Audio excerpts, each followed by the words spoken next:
Hello friends, last video lecture में हमने dimensional analysis के यूजेस डिस्कस किए थे, जिसमें first, second and third use हम डिस्कस कर चुके हैं और उसकी एप्लीकेशन भी बहुत डिटेल में अच्छे से डिस्कस कर चुके हैं। ओके, अब ये डायमेंशनल एनालिसिस डिस्कस करने के बाद आज जो हमें डिस्कस करना है वो है लिमिटेशन ऑफ डायमेंशनल एनालिसिस। ये जो डायमेंशनल एनालिसिस हम पढ़ चुके हैं उसकी कुछ लिमिटेशंस है। क्या लिमिटेशंस है पहले हम देख लेते हैं। फर्स्ट लिमिटेशन हम डिस्कस कर रहे हैं। First limitation of dimensional analysis, the method does not give any information about the dimensionless constant. The method does not give any information about dimensionless constant. Friends, हमने ये डायमेंशनल एनालिसिस डिस्कस किया तब शायद आपको पता हो तो हमने डिफरेंट फार्मूलाज डिराइव किए थे जिसमें हम प्रोपोर्शनैलिटी कांस्टेंट के यूज करते थे। अब ये प्रोपोर्शनैलिटी कांस्टेंट जो के होता था उसकी लास्ट में कुछ फार्मूलाज में हमने वैल्यूज रखी थी। किसी में 1 रखी थी, किसी में 2 पाई रखी थी। शायद आपको पता हो तो हर जगह हमने ये वर्ड यूज किया था, एक्सपेरिमेंटली के इज दिस।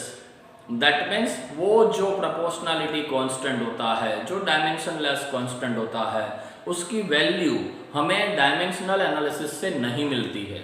उसकी वैल्यू हमें एक्सपेरिमेंटली फाइंड करनी पड़ती है। तो ये इसकी फर्स्ट लिमिटेशन हो जाएगी। Then second limitation, it fails when physical quantity depend on more than 3 physical quantities. अगर हम डायमेंशनल एनालिसिस का यूज करके कोई फार्मूला डिराइव कर रहे हैं तब हमें उसी फिजिकल क्वांटिटी का फार्मूला मिलेगा जो अनदर 3 फिजिकल क्वांटिटी पे डिपेंड करेगा, मोर देन 3 पे डिपेंड करेगा, तो उसका फार्मूला हम डायमेंशनल एनालिसिस से डिराइव नहीं कर सकते हैं। ऐसा क्यों फ्रेंड्स? आप जानते हो डायमेंशनल एनालिसिस में हम जनरली एम, एल और टी ये 3 डायमेंशन का यूज करते हैं। That means mass, length and time, 3 dimension का यूज करते हैं। दैट मीन्स तीनों के पावर कंपेयर करके मैक्सिमम हम 3 इक्वेशंस बना सकते हैं। दैट मीन्स मैक्सिमम हमें 3 अननोन वैल्यूज मिल सकती है। दैट मीन्स हम सिंपल बात करें तो ऐसा कह सकते हैं कि हम 3 ही वैल्यू ऑब्टेन कर सकते हैं। इसीलिए डायमेंशनल एनालिसिस का यूज करके हम ऐसी फिजिकल क्वांटिटी का फॉर्मूला डिराइव कर सकते हैं जो 3 फिजिकल क्वांटिटी पे डिपेंड करे। अगर मोर देन 3 फिजिकल क्वांटिटी पर कोई फिजिकल क्वांटिटी डिपेंड कर रही है तो उसका हम डायमेंशनल एनालिसिस से उसका फॉर्मूला हम डिराइव नहीं कर पाएंगे। ओके फ्रेंड्स, थर्ड लिमिटेशन देख रहे हैं हम।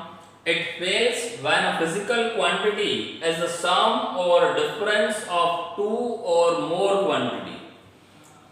फ्रेंड्स, अगर 2 क्वांटिटी सम के फॉर्म में है, समेशन के फॉर्म में है या डिफरेंस के फॉर्म में है, जैसे आप जानते हो equation of kinematics D = ut + ½ at²।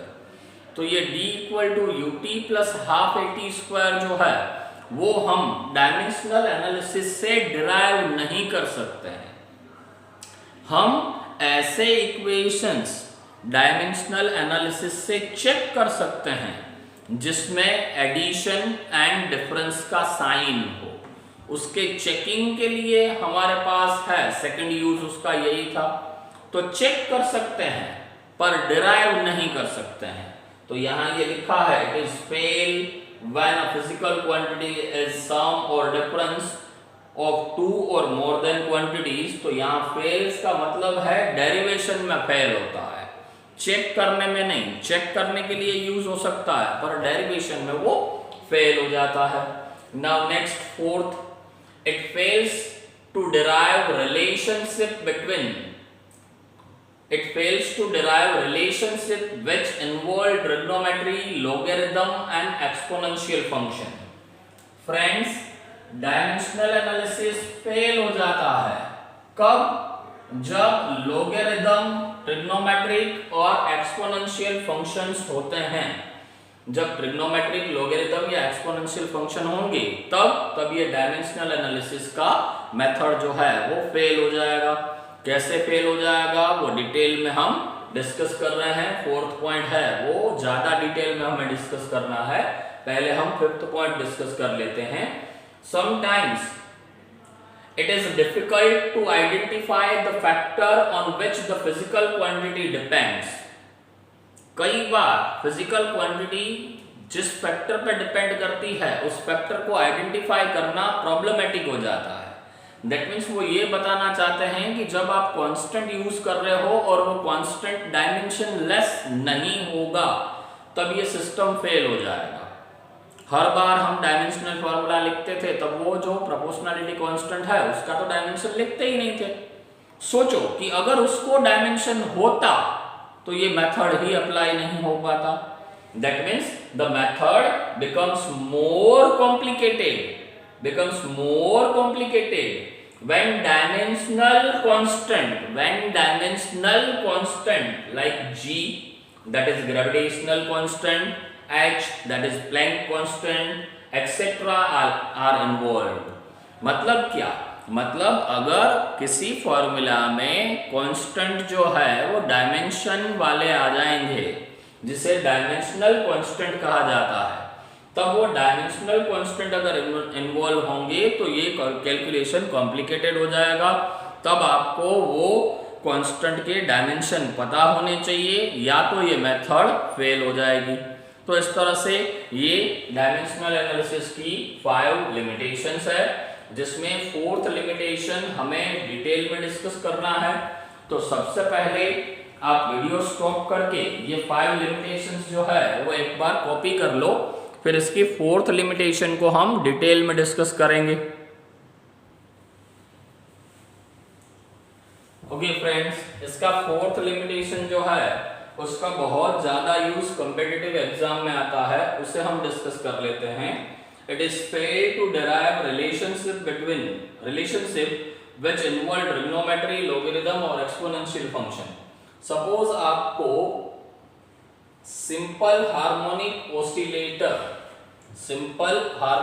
Oscillator के डिस्प्लेसमेंट का equation that is a sin omega t plus phi अगर डिराइव करना हो तो डायमेंशनल एनालिसिस से ये डिराइव नहीं हो सकता है, क्योंकि इसमें ट्रिग्नोमेट्रिक फंक्शन है। अगर आप इससे ऐसा कोई इक्वेशन डिराइव करना चाहो a log kx plus theta, तब आप ये लॉगरिथम फंक्शन वाला भी equation with the help of dimensional analysis derive नहीं कर सकते हो। या ऐसा कोई इक्वेशन हो y equals to e raise to kx plus a, e that is Napier's constant, एक टाइप का कांस्टेंट है जिसकी वैल्यू 2.718 होती है।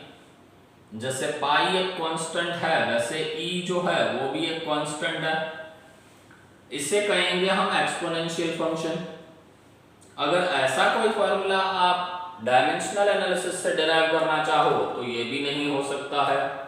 That means logarithm function, trigonometric function and exponential functions अगर इन्वॉल्व होते हैं तो डायमेंशनल एनालिसिस का मेथड फेल हो जाता है। अब इसी का हमें दूसरा पार्ट जो है फोर्थ लिमिटेशन का वो डिस्कस करना है। कई बार ऐसे क्वेश्चंस आएंगे जिसमें आपको y इक्वल्स टू ऐसा इक्वेशन दे दिया होगा a sin omega t plus kx, नीचे ऐसा लिख दिया होगा here y, a and x are in meter, t is a time and derive dimensional formula of omega and derive dimensional formula of k। ऐसे questions competitive exam में आते हैं, कैसे सोल्व किया जाए?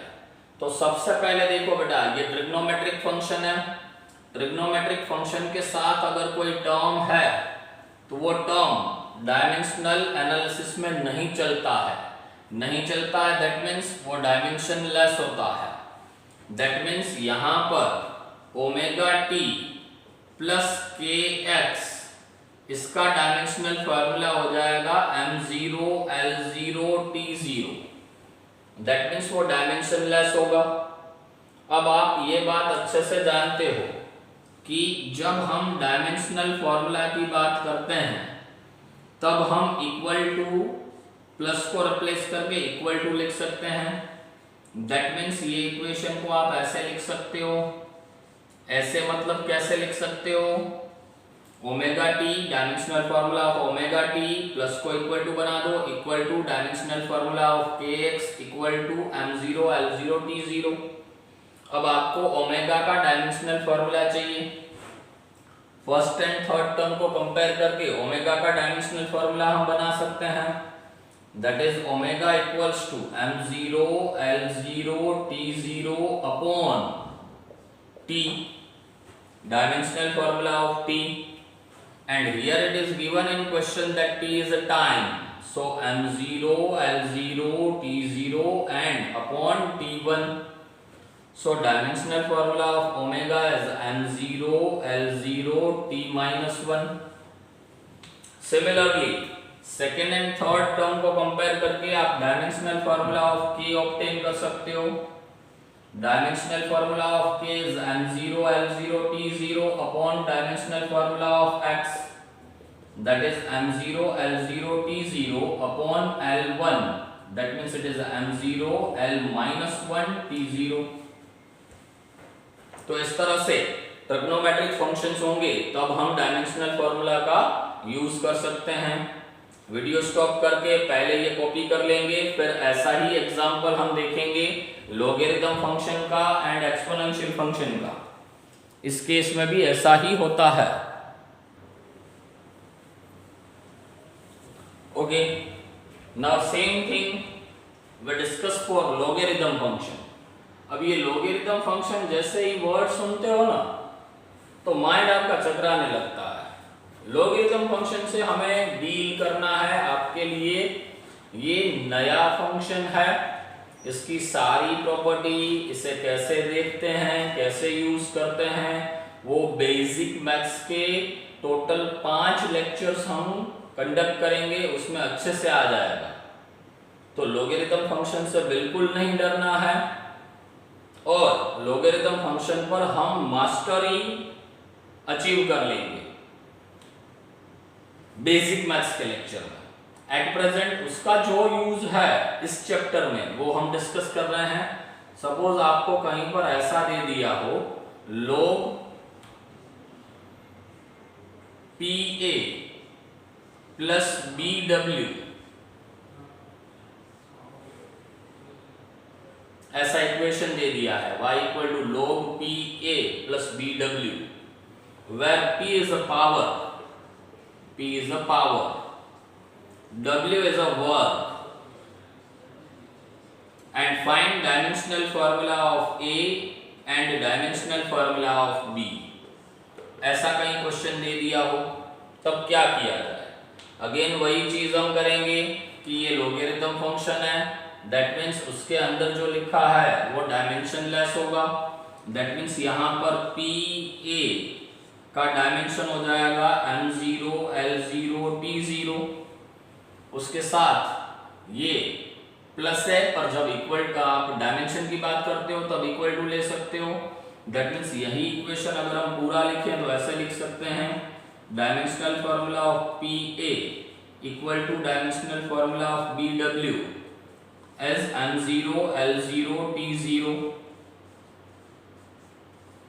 दैट मीन्स इसमें से आपको A का डायमेंशनल फॉर्मूला अगर ऑब्टेन करना है तो वो हो जाएगा dimensional formula of A, that is m0 l0 t0 upon dimensional formula of P, and P is a power, और पावर का डायमेंशनल फॉर्मूला आप जानते हो, आपने डिराइव किया है m0 l0 t0, पावर का डायमेंशनल फॉर्मूला होता है m1 l2 t minus 3। That means dimensional formula of A हो जाएगा m-1 l-2 एंड t3।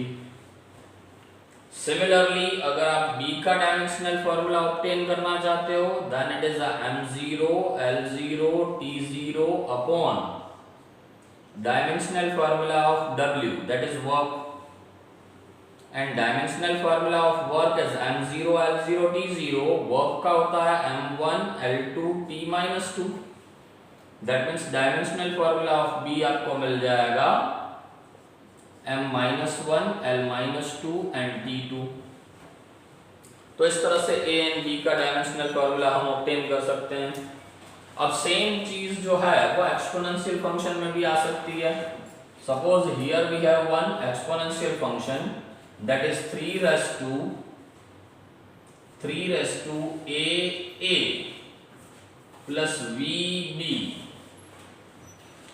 ऐसा कंपलसरी नहीं है कि e ही होना चाहिए। यहाँ पे मैंने पहले एग्जांपल दिया उसमें e लिया था, कोई भी नंबर हो सकता है, किसी भी नंबर को एक्सपोनेंट दे सकते हो। Exponent that means power. Here capital A is a area and b is a volume. b is a volume. Find dimensional formula of small a and small b। Again हम यही करेंगे कि ये exponent है that means power है और उसका dimensional formula नहीं होता है। सो a इक्वल टू bb का डायमेंशनल फॉर्मूला हो जाएगा m0 l0 t0।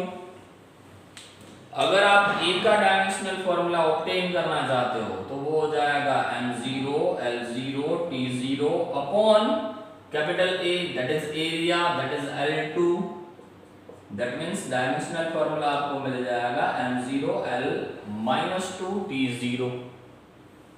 Now third वाले ये वाले केस में अगर देखें तो b का डायमेंशनल फॉर्मूला हो जाएगा m0 l0 t0 upon v। v is a volume. Volume का डायमेंशनल फॉर्मूला होता है l3। सो b का डायमेंशनल फॉर्मूला मिल जाएगा m0 l-3 t0। तो इस तरह से ऐसे क्वेश्चंस कॉम्पिटिटिव एग्जाम में आएंगे जिसके बारे में हम जब प्रैक्टिस स्टार्ट करेंगे तब डिटेल डिस्कशन करेंगे। बट ये डायमेंशनल एनालिसिस के लिमिटेशन से रिलेटेड था, हमने अभी थोड़ा बहुत डिस्कस कर लिया है।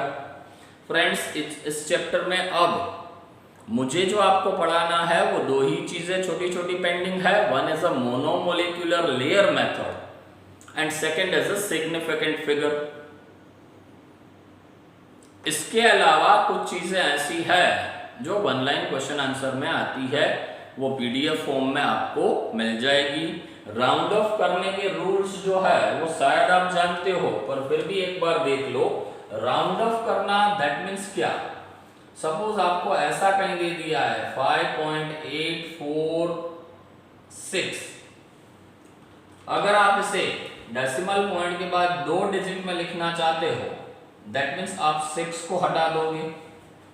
अगर आप जिस पॉइंट को जिस नंबर को हटा रहे हो वो ग्रेटर देन 5 है तो आगे वाला नंबर बढ़ जाएगा। अगर आप जिस नंबर को हटा रहे हो वो नंबर ग्रेटर देन 5 है तो आगे वाला नंबर बढ़ जाएगा। दैट मीन्स इसको हम 5.85 लिख सकते हैं। पर अगर मान लो कि यहां पर 3 होता, लेस देन 5 नंबर होता, देन अगर लेस देन 5 नंबर को हटा रहे हैं तो उसके आगे वाला नंबर कोई चेंज नहीं होगा। दैट मीन्स ऐसे लिखा जाएगा 5.84। बट सपोज मान लो कि उसके आगे वाला ये जो नंबर था वो 5 है, ये 5 है, ग्रेटर देन 5 होगा तो उसके पहले वाला नंबर बढ़ जाएगा। लेस देन 5 होगा तो चेंज नहीं होगा। बट अगर ये 5 है तो क्या होगा, अगर ये 5 है और उसे हटा रहे हो और उसके आगे जो नंबर लिखा है वो इवन नंबर है, then does not change. Even number है दैट इज 2 4 6 8 इवन नंबर है तो उसमें कोई चेंज नहीं होगा, एज इट इज लिखा जाएगा। बट अगर 5 को हटा रहे हो और उसके आगे वाला नंबर ओड है, 5 को आप हटा रहे हो और उसके आगे वाला नंबर ओड है तो वो 1 बढ़ जाएगा। दैट मीन्स यहाँ 3 है, 5 को आप हटा रहे हो तो 3 बढ़ जाएगा और 4 हो जाएगा। तो ये राउंड ऑफ करने के रूल थे। जनरली ये स्टूडेंट्स को टेंथ में ही सिखाए जाते हैं, ज़्यादातर स्टूडेंट्स को ये आते हैं, पर अगर नहीं आते हो तो ये याद रख लेंगे हम। अब इस चैप्टर में दो चीज़ें पेंडिंग है, monomolecular layer method and significant figure. ये नेक्स्ट वीडियो लेक्चर में हम डिस्कस करेंगे और ये होने के बाद हम इस चैप्टर की एनसीईआरटी सॉल्व करेंगे। उसके बाद हम इस चैप्टर में कॉम्पिटिटिव पार्ट्स पर आगे जाएंगे। Okay, thank you very much friends, ये कॉपी कर लेना।